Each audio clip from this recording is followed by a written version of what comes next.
Hello and welcome back. My name is Dr. Christopher Gennari. This is Great Big History Podcast, and this is our first episode on Japan, from Unification to Second World War. So, when we left off, Japan was divided between warlords, dukedoms, following the two Mongol invasions. Having fought off the Mongols, the local dukes, much like European dukes after the Viking invasions, accumulated more power, more money, and became independent of the emperor.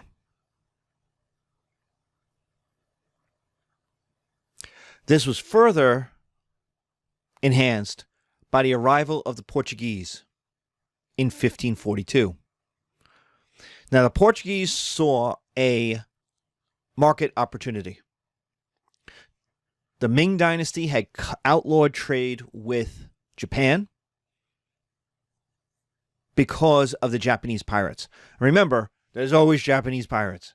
Plaguing the coasts of East Asia are always Japanese pirates, because there's no central government controlling them. And so they have mercenaries and buccaneers, and they're guys who have a small army of 50 guys, 100 guys, and they're out to make money.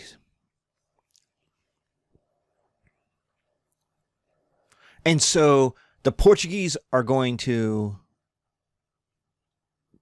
trade with the Ming out of Macau, and then turn around and trade with the Japanese. They're filling that market opportunity. But what the thing that the Japanese dukes really like is the cannon and the muskets. And if you're allied with the Portuguese, that gives you an advantage over dukes that don't have cannon or muskets. Now, they're still fairly rare, but the idea is the Portuguese are picking winners and losers. And so from the very beginning of the West showing up in Japan, they're having an effect on local politics. They're not conquering, they're not colonizing, but they are picking winners and losers. There is an advantage if you are a Japanese duke or warlord to make nice with the Portuguese. They have something that helps you, and that is cannon and muskets.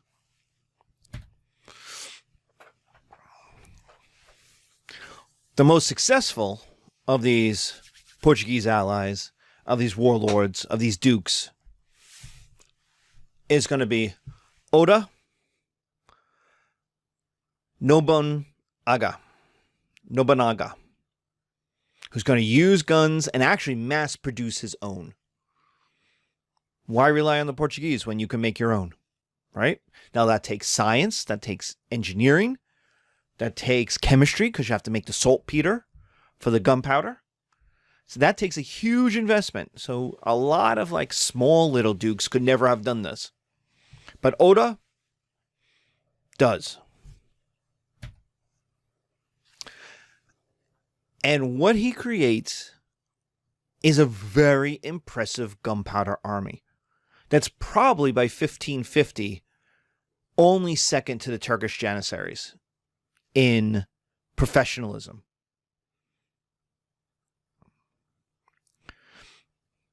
And what does this show? 1, technology matters.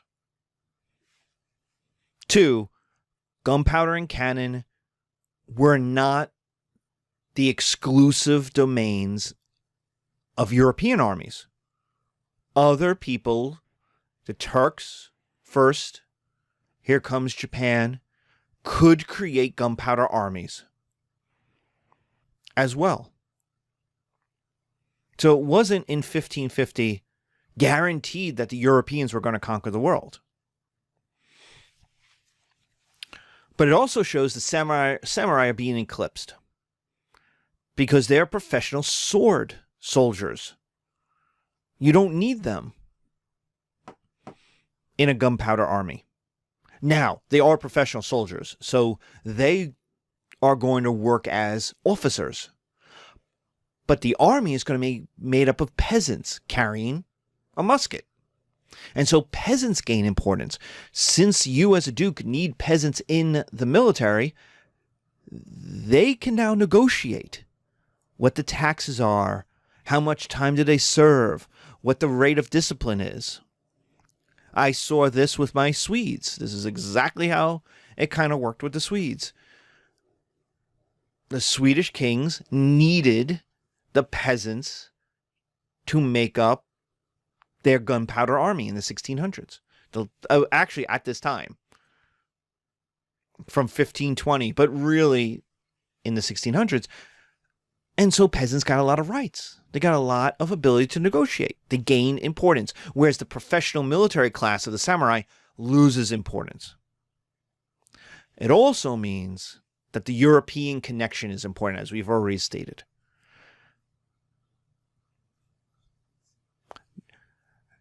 Nobunaga is not dependent on Europeans, but they have the guns. They have the gunpowder.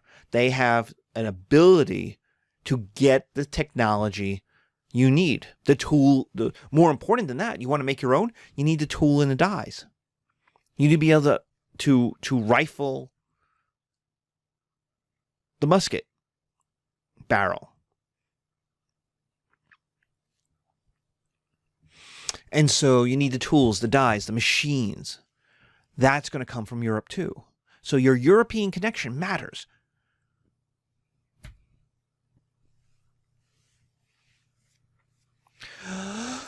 Okay. So we have this situation. And it's fairly stable until about 1582.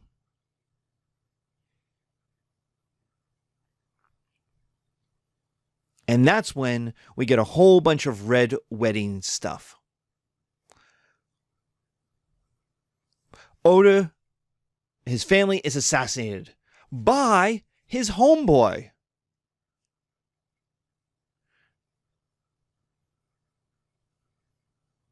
Mitsuhide.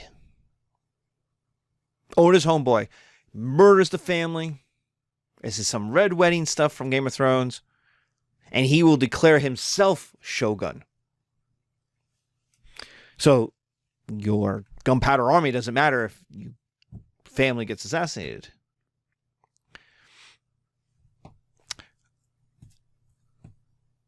This causes a revolt of the Oda clan. They're not going to lose, Nobunaga's, younger brothers, cousins they're not going to accept losing power. And so there's a revolt by the Oda clan and their allies. Remember, every noble family has allies of weaker, poorer families who are relying on them to protect them. This is just like medieval Europe. And so there's murder, and there's death, and there's suicide, and there's defeat over the next 2 years. And what happens is a new family,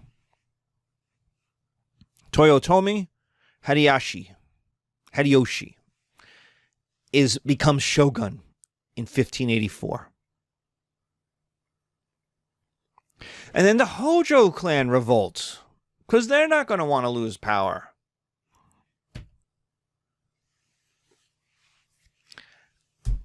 And what we're going to create is unification. Tokugawa, Japan. It's going to last for 268 years. Toyotomi Hideyoshi is going to win. In 1590, he's going to defeat the Hojo clan.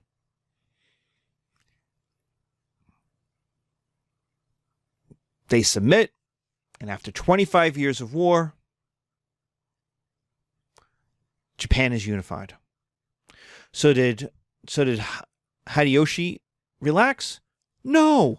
He invades Korea. He wants to conquer the Ming. He wants Japan to unify East Asia. And if you're going to march on Beijing from Japan, you kind of got to go through Korea. And so he invades Joseon, Korea, takes Seoul, marches up into what we would consider North Korea today, but it's a far away from your bases with his gunpowder army. Gets to Pyongyang, the capital of modern North Korea, the largest city in the north. And what we also see is how the Japanese are going to treat the Koreans. The Japanese are going to take sex slaves. They're going to enslave men as male laborers and cart them back to Japan. The Japanese troops are also clearly superior to the Korean army. They attack fast. They have muskets. They charge. They overwhelm through elan. So mass infantry attacks. In some ways, think World War I going over the top. The idea is to overwhelm troops that do not have as much gunpowder and muskets.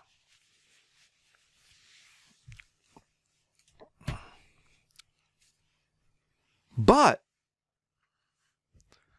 Korea has a navy based on what's called the turtle ship. It was developed to fight Japanese pirates. And it was developed so it can't be boarded. That's the turtle, the shell, the part on the top. It is a close to the shore battleship. But it has 22 cannon, which is massive. So there's 11 cannon on each side. That's massive firepower to concentrate. And so the idea of the turtle ship, the Korean Navy, which is built around these big ships, was you ram the fast-moving Japanese ships, which are lighter. You know, they're pirates. They have to come in, hit hard, and get away. Right? So they're lighter. They're fast but light.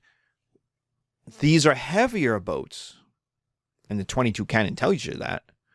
And so their idea is to come in and ram. And then what they do is turn sideways and unload this cannon barrage into these light Japanese raiders. It just blows them apart. People, animals, splinters of wood. The entire ship just goes boom.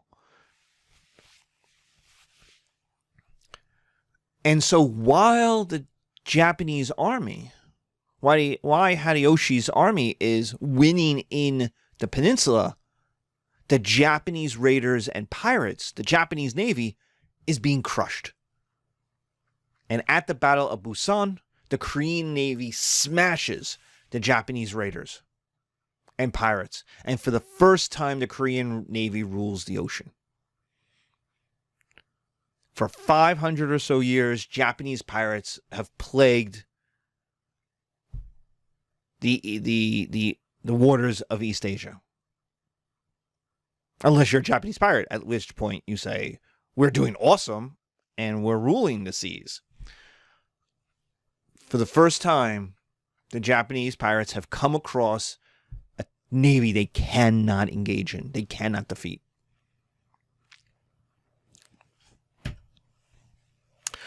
Now, we know, as we've talked about Korea, it's allied to China. The Ming Emperor is in China. The Ming have overthrown the Mongols, the Yuan dynasty. And it just turns out that the Ming are also being led by the Wanli Emperor, the last of the great emperors of the Ming. So this is, people didn't know he was going to be, you know, the last great emperor of the Ming. They knew he wasn't a fool in his own lifetime. So this is a conflict between big type A personalities. You got Hideyoshi, who unified Japan, quieted the nobility.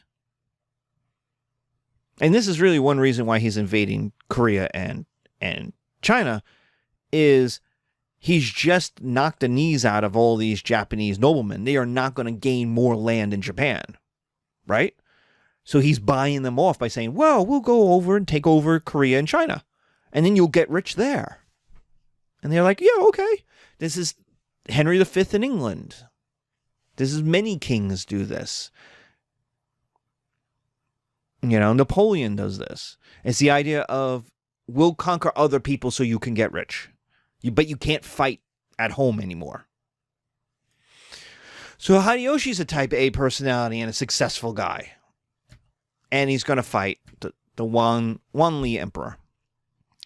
Well, the Wanli Emperor sends 5,000 troops. I mean, they're fighting the Japanese. No big deal. They're pirates.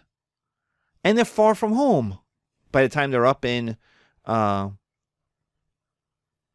Northern Korea, Pyongyang. And so he sends 5,000 troops, basically to just aid the Koreans. And it gets crushed. It is destroyed by overconfidence. It is lured into traps. The Japanese completely obliterate it. This is humiliating. So Wanli can't allow... He's not going to allow the Japanese to invade China proper and lay siege to Beijing. That would be crazy.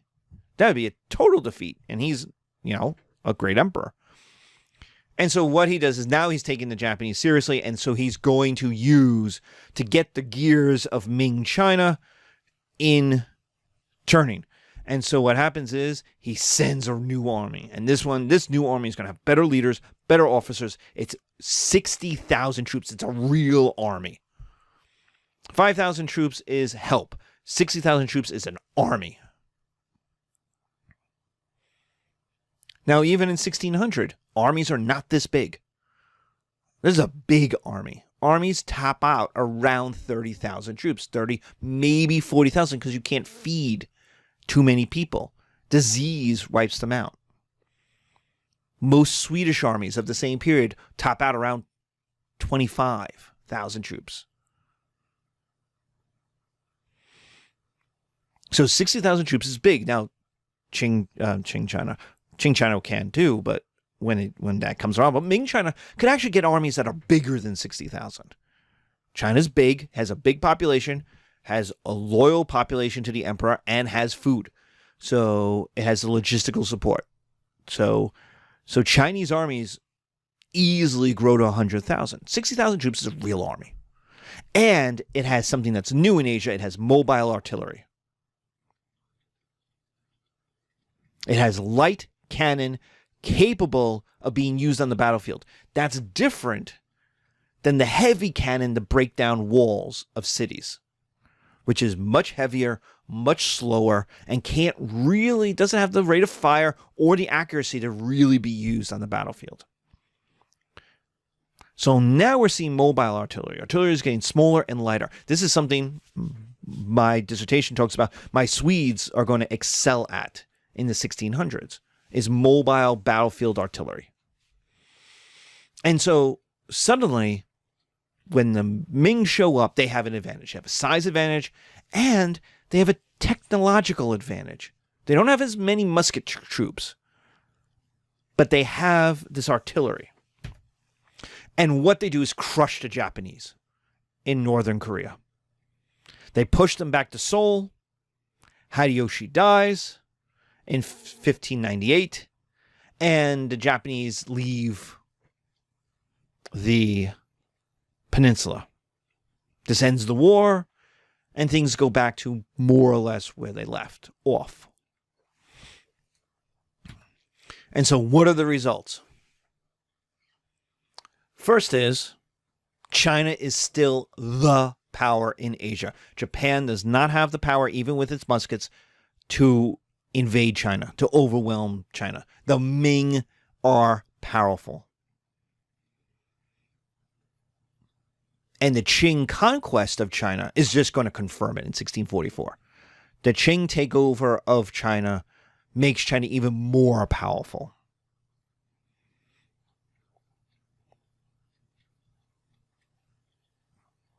Two, so China is still in 1600, 1700, the leading power in Asia, in East Asia. Two, Korea is a clear vassal and ally of China. And Northern Korea will be protected by China. The Chinese will throw armies into the Korean Peninsula to protect China proper, to maintain their alliance. That is something we are going to see in 1895. And for those of you who are Americans, we're going to see it again in 1950. When the Americans basically did what Hideyoshi did. When General MacArthur basically did.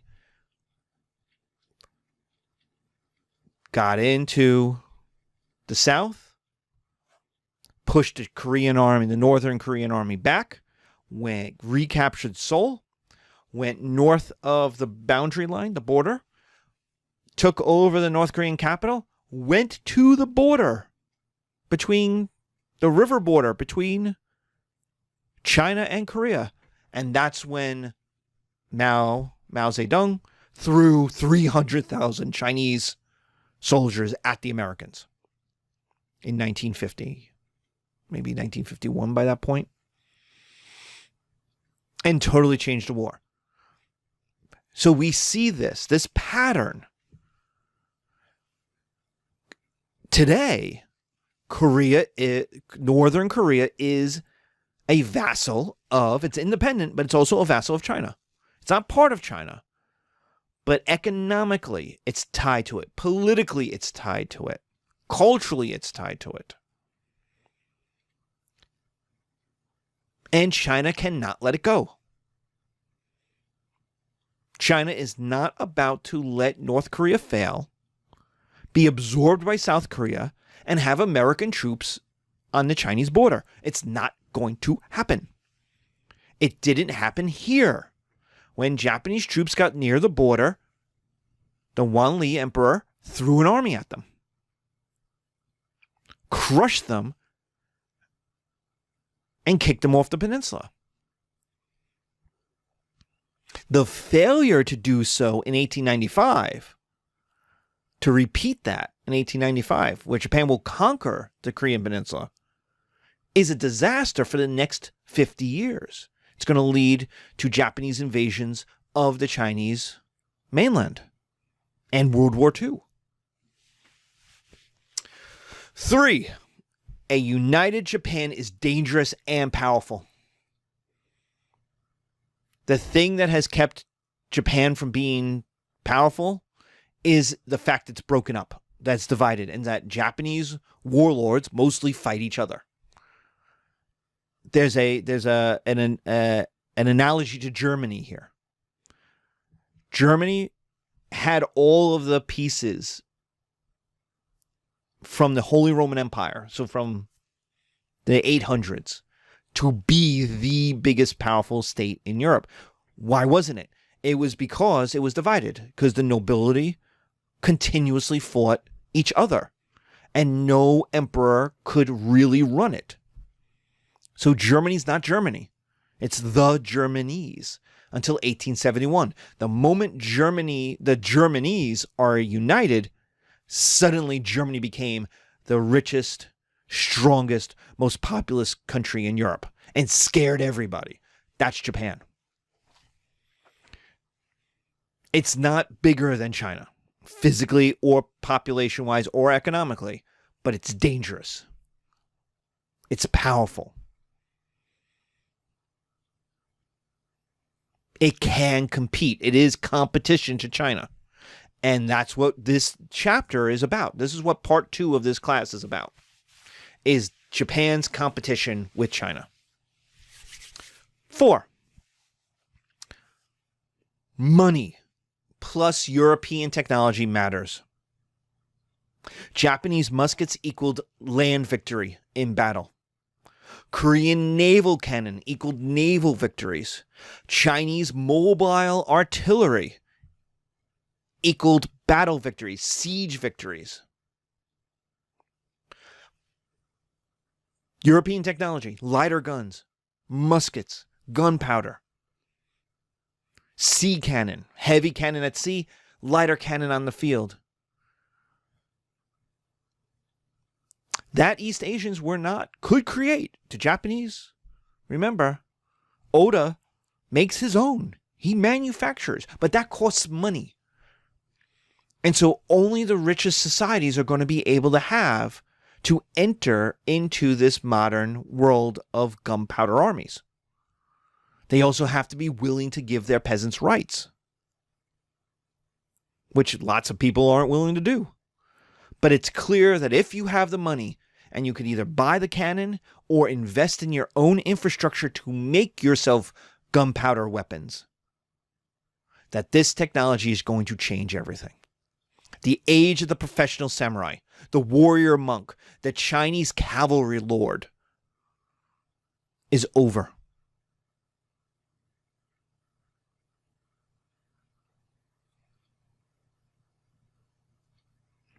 This war in 1600 is the end of the Middle Ages in East Asia. And it's the start of the modern world, just as it is in Europe.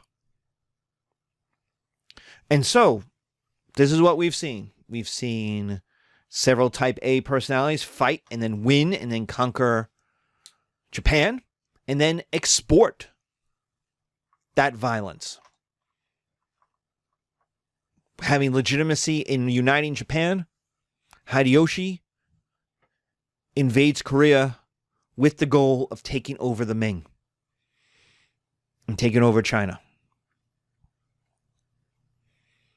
This will be a continuous goal. We'll see this happen 2-3 more times in this part of the chapter. So, we see Korea become poor and ruined again by invasion.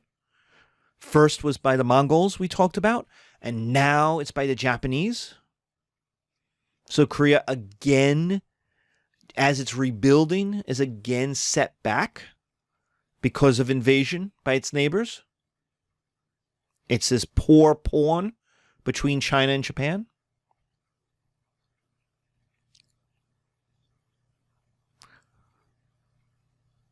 But even now, even with these changes, China is still the big dog on the block. When it can motivate itself, when it can mobilize its power. Now, what's going to happen is the Ming are going to start to turn in on themselves.